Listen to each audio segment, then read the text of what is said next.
আশা করি দেখে বুঝতেই পারছো এটা কি আছে। হ্যাঁ, আজকে আমার রেসিপি শাপলা। তো চলো কীরমভাবে করছি সেটা দেখাই। শাপলাটাকে আমি এরকমভাবে আস্তে আস্তে দেখতেই পাচ্ছ চোখলাটা ছাড়িয়ে নিচ্ছি। এবার পুরোটাকেই আমি খুলে নিয়েছি, পুরোটা ছাড়িয়ে নিয়ে আমি আবার ফিরে আসছি। সমস্ত আমি কেটে নিয়েছি, এবার এগুলোকে আমি ধুয়ে নেব। আর আমি এটাতে দেওয়ার জন্য একটা পেস্ট লাগবে। তো পেস্টে আমি নিয়ে নিয়েছি সর্ষে, এই যে সর্ষে নিয়েছি, কাঁচা লঙ্কা নিয়েছি, আর একটু সামান্য পোস্ত নিয়েছি, আর দিয়ে দেবো এর মধ্যে একটু আদা। তো চলো এটাকেও পেস্ট করে নিয়ে ফিরে আসছি। তবে হ্যাঁ, আদাটা কতটা কি দিচ্ছি দেখিয়ে দিচ্ছি।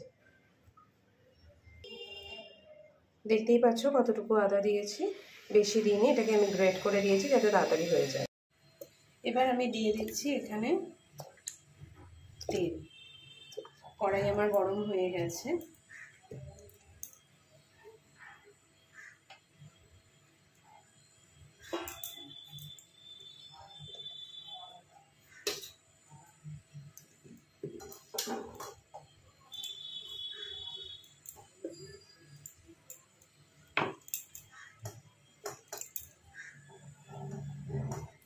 আর তোমাদেরকে আমি বলেছিলাম যে আমি মশলাটা বেটে রেডি করবো, দ্যাট ইজ সর্ষে বাটাটা।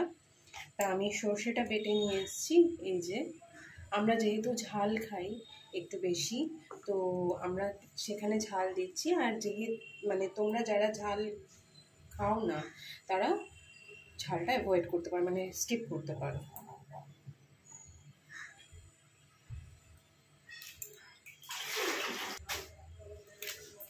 কড়াই গরম হয়ে গেছে, দিয়ে দিচ্ছি কালো জিরে,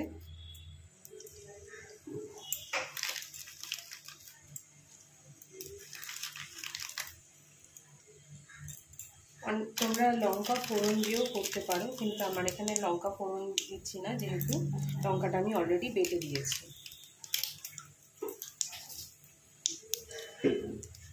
এবার আমি শাপলাগুলো দিয়ে দেব, কেটে ধুয়ে রাখা শাপলা এগুলো দিয়ে দিচ্ছি।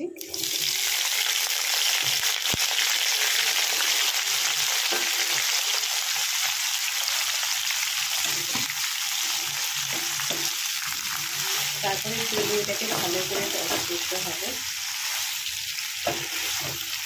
ফ্লেমটা লো টু মিডিয়াম রাখবে।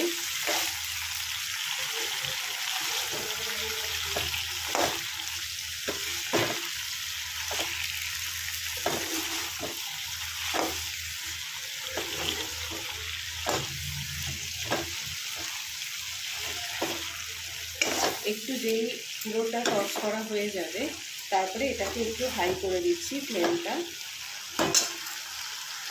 কারণ রান্নাটা এটা অনেক সময় ধরে হবে। তো এটা মিডিয়াম টু হাই করে দেবো তখন। পুরোপুরি হাইও থাকবে না, কেননা তাহলে এটা মানে খারাপ হয়ে যাবে জিনিসটা।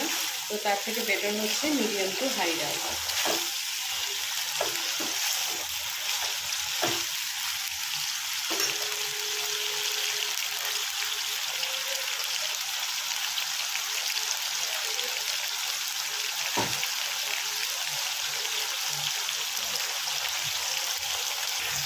শাপলাটা ভালো করে ধোয়া হয়েছিল, দেখো এখন জল বেরোচ্ছে এর থেকে। তো এটা যখনই সেটা মোটামুটি প্রায় আমার ভালো করে ভাজা হয়ে যাচ্ছে, তো আমি এবার যেটা করবো সেটা প্রথমে এবার মশলাগুলো অল্প করে দিয়ে দেবো। প্রথমেই দেবো আমি কিন্তু সমস্ত রান্নাতে অল্প একটুখানি চিনি দিই। চিনি কিন্তু এটা মিষ্টি করার জন্য নয়, চিনিটা হচ্ছে জাস্ট রঙটাকে সুন্দর আনার জন্য। এখানে যদি মিষ্টি করার জন্য হয় তাতে কিন্তু চিনিটা একটু বেশি দিতে হয়। আর এখানে দেখো আমি কন্ট্রিবিউট করে দিচ্ছি এই যে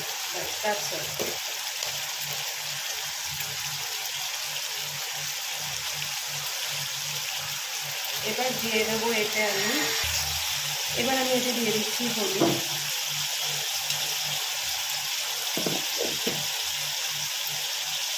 দিয়ে আমি এটাকে ভালো করে টস করে নেবো। এবার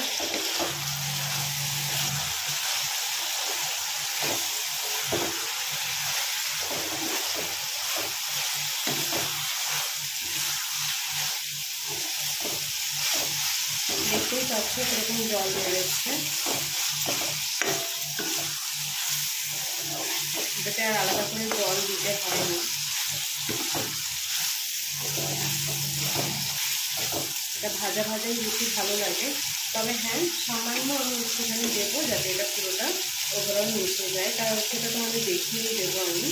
আর এবার আমি দিয়ে দিচ্ছি এতে একটু জিরে গুঁড়ো, তবে লঙ্কা গুঁড়োটা অ্যাভয়েড করলে ভালো হয়, কিন্তু আমার হচ্ছে যেহেতু রং মানে একটু লাল লাল না হলে খায় না, লাল লাল ঝাল ঝাল যেটাকে বলি আমরা, তো সেই জন্য এখানে আমাকে কী করতে হচ্ছে, একটু সামান্য আমি লঙ্কার গুঁড়ো দিয়ে দিচ্ছি। দেখতেই পাচ্ছ আমি কিন্তু বেশি লঙ্কার গুঁড়ো দিচ্ছি না, অ্যাড করছি না।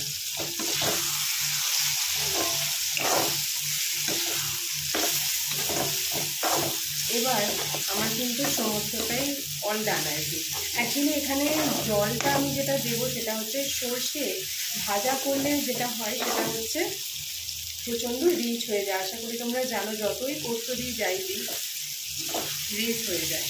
তো সেই জন্য এই যাতে এই ব্যাপারটা পুরো যাতে রিচ না হয়, তার জন্য আমি যেটা করবো, সর্ষের বাটাটা দেওয়ার পরেই সঙ্গে সঙ্গে একটু যেই সমস্তটা মানে টস করা হয়ে যাবে, সঙ্গে সঙ্গে আমি কিন্তু জল দিয়ে দেবো। জল বলতে অনেকটা জল নয়, সামান্য জল, এবং ওটা কিন্তু এটাকে তাড়াতাড়ি হতে সাহায্য করবে।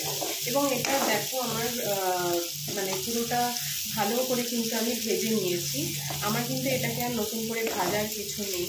এটা খেতে, এটা তোমরা যদি এরমভাবে করো, এটা খেতে এত সুন্দর হয়, হ্যাঁ মানে ভাবাই যায় না, দারুণ হয় খেতে এটা। তো চলো দেখি এবারে এরপরে আমি কি অ্যাড করছি। এরপরে দেখো আমার এটা কিন্তু মোটামুটি ভাজা হয়ে গেছে, দেখতেই পাচ্ছ সবুজ ভাবটা নেই, মানে কিন্তু এটা আমার ভালো করেই ভাজা হয়ে গেছে। এবার আমি দিয়ে দেবো এর মধ্যে পেস্টটা।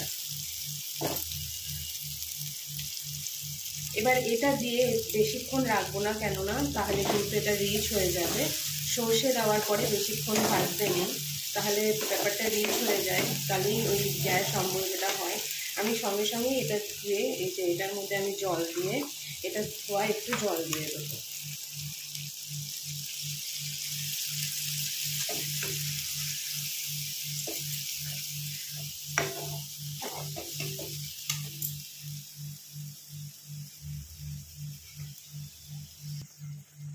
দেখতেই পাচ্ছ এটার রংটা কিন্তু খুব সুন্দর এসছে। এবার আমি দিয়ে দেবো এতে নুন,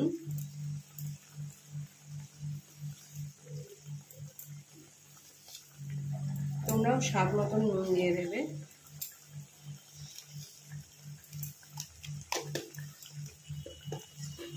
এটা খুব তাড়াতাড়ি হয়ে যায়, এটা একটু কাটতেই যেটুকু সময় লাগে, বাদ বাকি এটা কিন্তু একদম চটজলদি হয়ে যায়। ব্যাস আমার এটা মোটামুটি রেডি। এবার এটা ড্রাই হয়ে আসুক, এটা হয়ে গেলে পরে ফিরে আসছি। এটা কিন্তু এবার ড্রাই হয়ে এসছে, এটা আরেকটু সামান্য ড্রাই হওয়া অবধি অপেক্ষা করবো, কেননা আমার অলরেডি কিন্তু তেল ছাড়তে আরম্ভ করে দিয়েছে, মানে কিন্তু এটা হয়ে গেছে, আর মানে কিছুই বাকি নেই, সব রেডি একদম কমপ্লিট। তো এটা হয়ে যাক, তারপরে ফিরে আসছি। এটা আমার রেডি হয়ে গেছে, তো দেখা হচ্ছে পরের রেসিপিতে। Till then take care, bye by.